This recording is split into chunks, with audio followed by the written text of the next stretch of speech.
We're finding that people of many faiths have great concerns in common, that if the HHS mandate is upheld by the Supreme Court and found to be legal and constitutional, that a number of our freedoms will be lost as an American people. Tonight we're gathering with some people who want to voice their concerns. The Bishops' Council has asked that the laity take an active role in looking at this issue, that the laity speak out against the injustices that they see and ensure that religious freedom is continuing to be a hallmark of our country.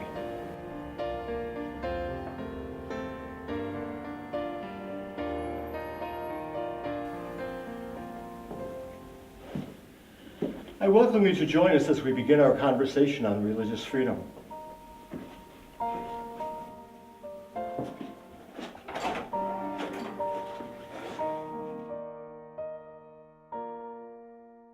Good evening. I'm Deacon Claude Lester. We're meeting here tonight at St. Mary's Catholic Church in Canandaigua to discuss freedom of religion as provided for under the First Amendment of the Constitution of our country. In the background, you may hear our choir practicing. They're in the church proper. We're in the basement. So it's just a symptom of the busyness of this parish. In recent months, the White House under President Barack Obama has proposed legislation that would require the Catholic Church to provide insurance coverage for birth control and abortifacients for its employees. The constitutionality of this issue is being tested by the Supreme Court at this very time. If the legislation is found to be lawful, it will force the Roman Catholic Church to act against its beliefs. In this attempt by the White House, an erosion of our rights as outlined and guaranteed in the United States Constitution is being threatened. With me tonight are three friends who have gathered, all who feel strongly about the issue. To my right is Margaret, and I'll let you introduce yourself. My name is Margaret Preston, and I'm of the Protestant belief, and I'm here to speak my heart about the religious freedoms that we are quickly losing in this country. Thanks, Margaret, for being here. Clay. Hi, I'm Clay Lynn. I have no formal affiliation. However, I feel strongly in the Constitution and the Bill of Rights and our protections and our ability to practice our religion, whatever religion it is. And I went to Arizona State University. I have a degree in justice studies. I have a little bit of education in constitutional law, legal reasoning, substantive criminal law, and criminal procedure. To my right is Liz. Hi, I'm Liz Gilgis, and I'm the mother of 6 children, and this month I'll be married 21 years, and I'm a parishioner at St. Mary's. Okay, here's the first question, guys. Is this legislation constitutional or unconstitutional as you see it? It's unconstitutional. Why would you say so, Margaret? Well, I was just going to say that I'm not a constitutional authority, but I've been doing enough of things over the last few years, particularly watching our rights being eroded, and I've been learning about the Constitution. And what I've watched in this HHS mandate is it's strictly unconstitutional. There's very little about it that is constitutional. Okay. Clay, where do you come down? It's clearly an unconstitutional infringement on the First Amendment, and I feel very strongly about that.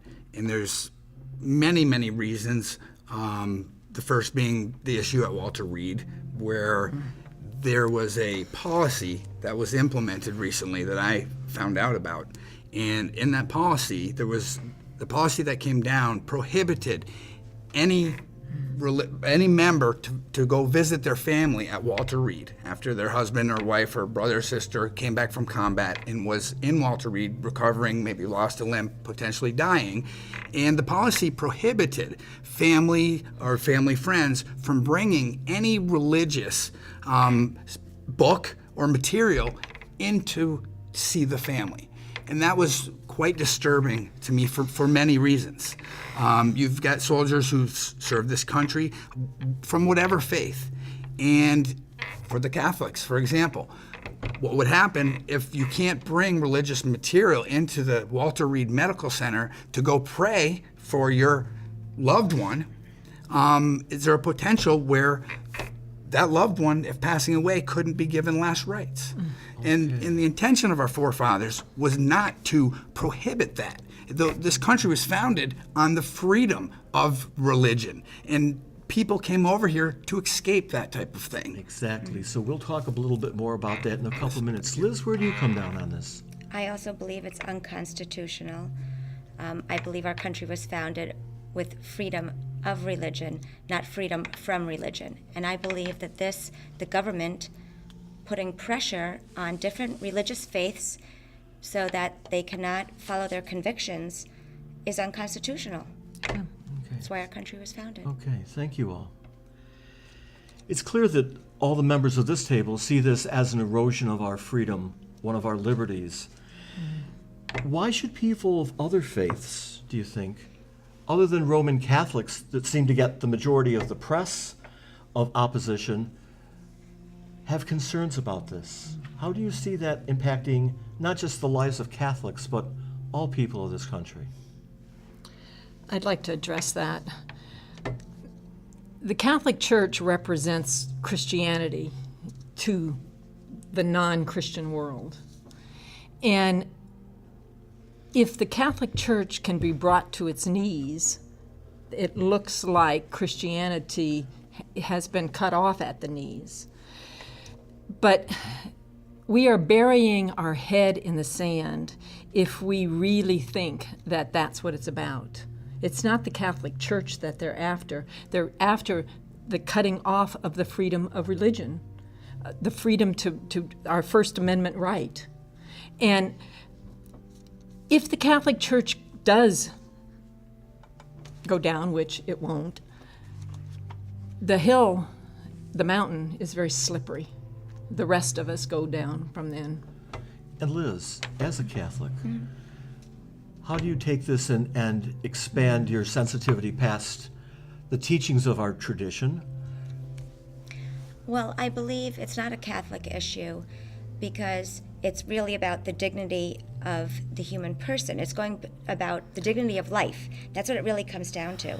And if they're going to force institutions to pay for abortifacients, we believe that early stages of life will be ended. And so it really comes down to a dignity of life issue, which all religions, we all, the Constitution, life, liberty, and the pursuit of happiness. Life is the very first issue we have to deal with. Yes, yes. Clay. The First Amendment allows for the freedom to practice any religion, no matter what type. And practicing your religion, you have to be consistent with the principles of that religion. And forcing the Catholics to pay for abortion, contraception, if their belief is that in paying for it, they're just as guilty of committing a sin, then, it should not be done. It should not even be considered. There's many, many religious groups in this country that have been permitted to commit what in our society we would consider a violation of law, and they have been let go to practice their faith, whether it be peyote and taking there's certain Native American groups in this country that are allowed to violate the law, and that seems much more sensible to allow them to practice their faith. Now, when you're talking about something that can maybe be considered a sin for a Catholic who spent their whole life going through the baptism, the communion, and they consider that a sin, the government can't even consider putting him in a position. It's almost to the point where it's I find it ludicrous and preposterous. Okay. Now, as Catholics, do you think then that we're expecting too much that from our own parishioners and people of other traditions to help bail us out, to join with us? Should our Catholic/Christian notions of freedom, are they simply outmoded?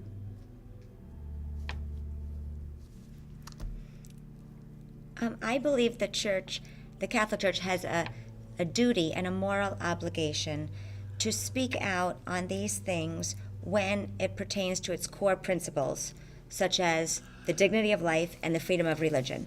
So other churches, I don't think we're asking them to join us. They also have freedom of religion, and they believe in the dignity of the human person. I don't think We're not asking them to become Catholics. No. We're respecting their own freedom Exactly. to practice what they believe.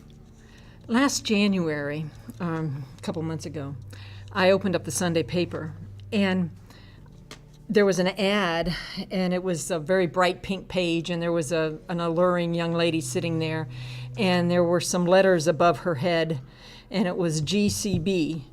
And I went to the woman that is staying at my house at the moment. I said, "What does that mean?" And she said, I don't know. Well,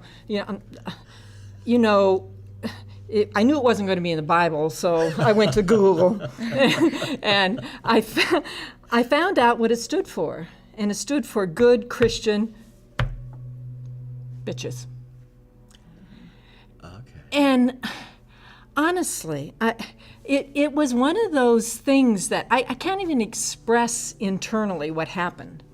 And I said, you know what? And so I went and I looked at some of the trailers of it was a new TV program coming out on ABC. Oh, I've heard of it. Have you heard of it? It's Well, like a reality fortunately, it's been canceled. It's being canceled. There was enough an outrage.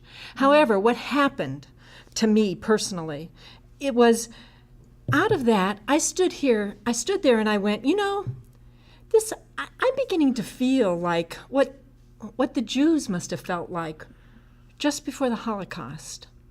I mean, these people were God-fearing. They loved their country. They paid their taxes. They were upstanding citizens. But they were taken away in cattle cars.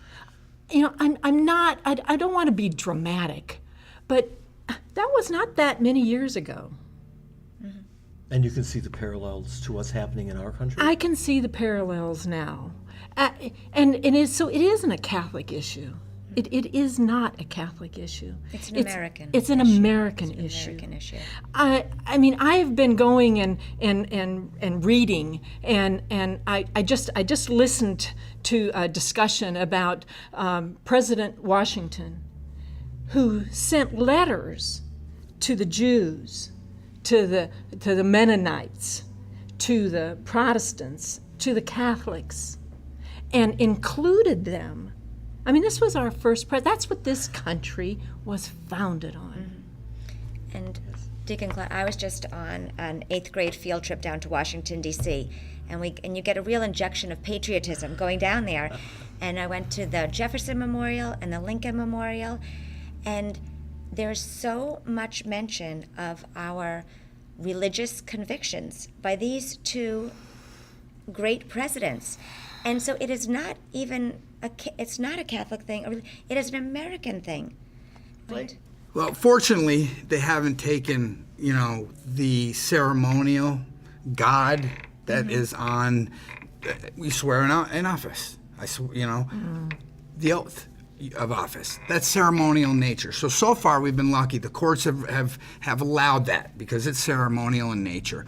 But my concern is once something happens, and the court is constantly ruling 5-4 on some of the biggest issues that have come to the court in this country, and that's not, that's far from a unanimous decision. It would be nice if some of these were unanimous decisions, but in fact, they're not. And anytime that government we fought for our Bill of Rights and for our freedoms, and anytime the government wants to take a little bit away from us, I have an extreme concern, because once they take a little bit, then they're taking a little bit more. And in this country so far, if they can infringe upon our protections in the Bill of Rights, but it needs to be narrowly tailored law, and there must be a compelling government interest to do that.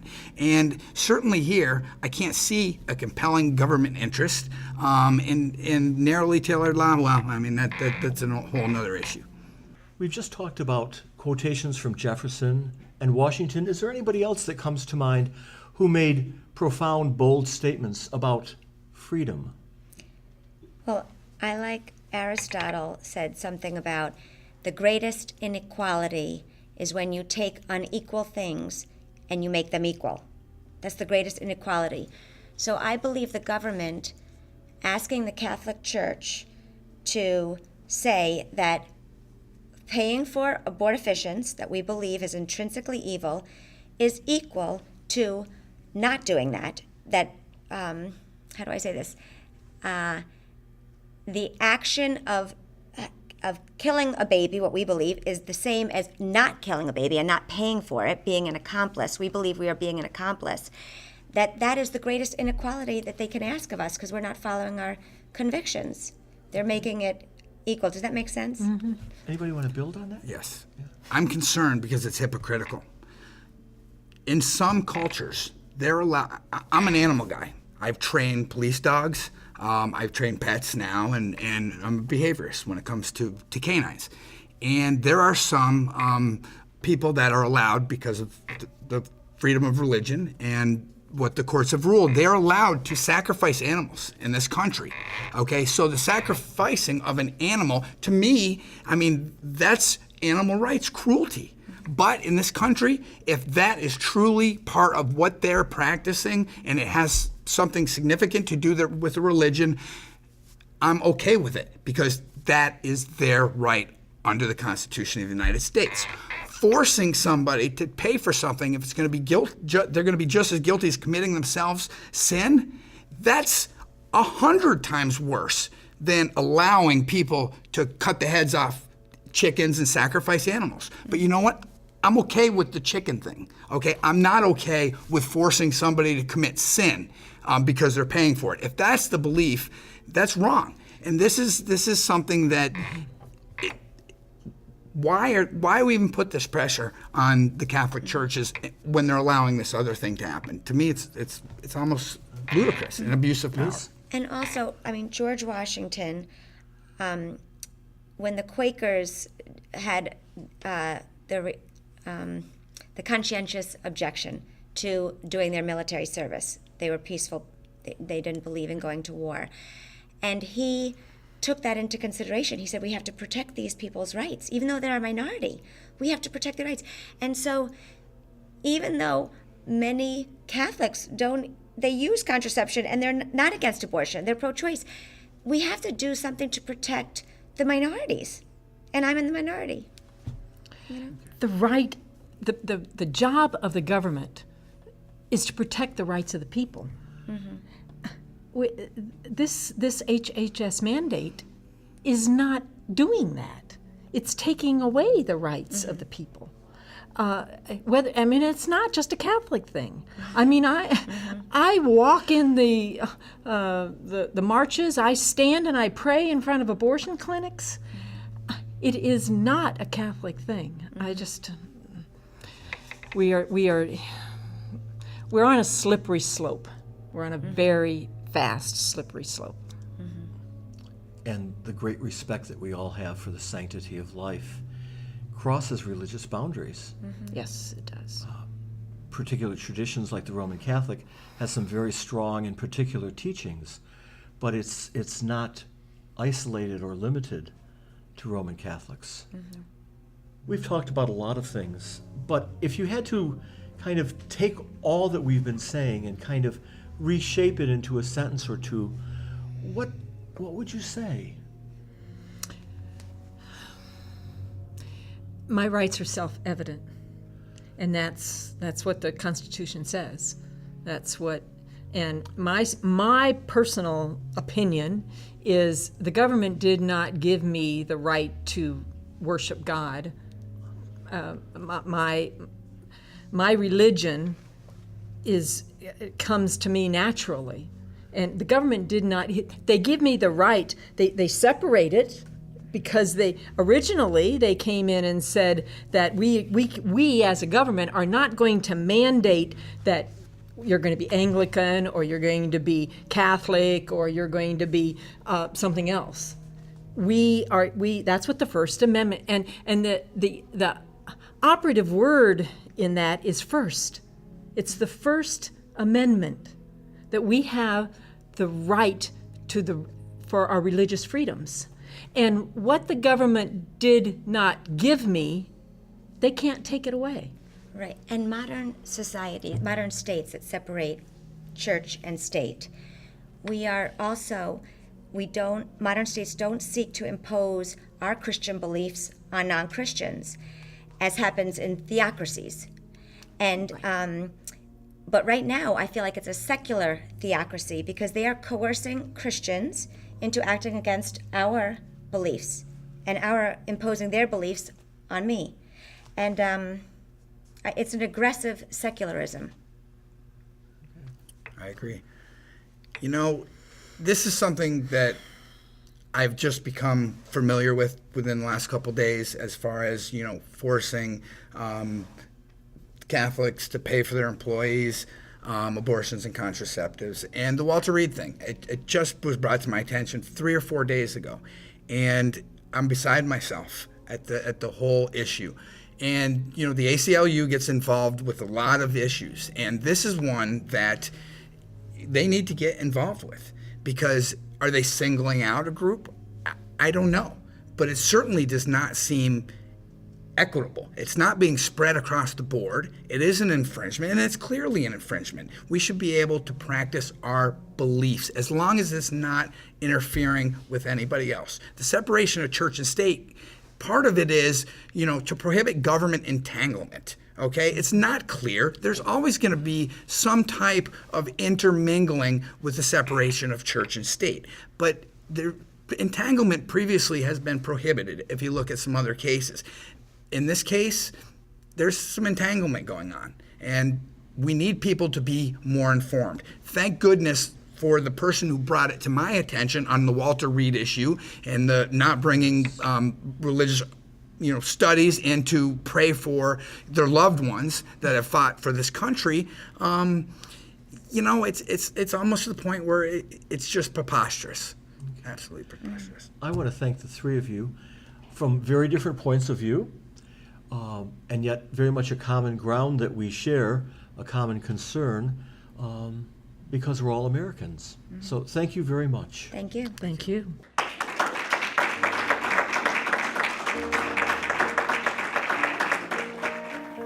While this conversation certainly doesn't resolve the issue, we hope a frank discussion of our concerns, not only for the conscience of Catholics and Christians, but of our concern for the Bill of Rights, encourages others to scrutinize any threat to our constitutional freedom. Only as morally guided individuals with the freedoms of speech and assembly and press can we govern ourselves in a moral and civilized cultural environment. Those freedoms, which are codified in the United States Constitution, are derived from our Creator. It is the very moral ascendancy which comes from the freedom to follow our conscience in the practice of our chosen religion that permits us the responsibility to share freedom with oppressed nations and to prosper justly within our own American borders. Conscience is where a moral person constrains their personal desire and guides their actions. If we begin legally shackling our conscience with man-made laws, we will find ourselves unable to ascend the pinnacle of freedom. I think we've covered the issue as it concerns most Catholics and Christians. We invite comment and criticism from those of no faith or from other faith traditions. Thank you for joining us in this important opportunity to hear what people are saying about freedom of religion. To join the discussion, go to Facebook, Fortnight for Freedom, and click on the We the People icon.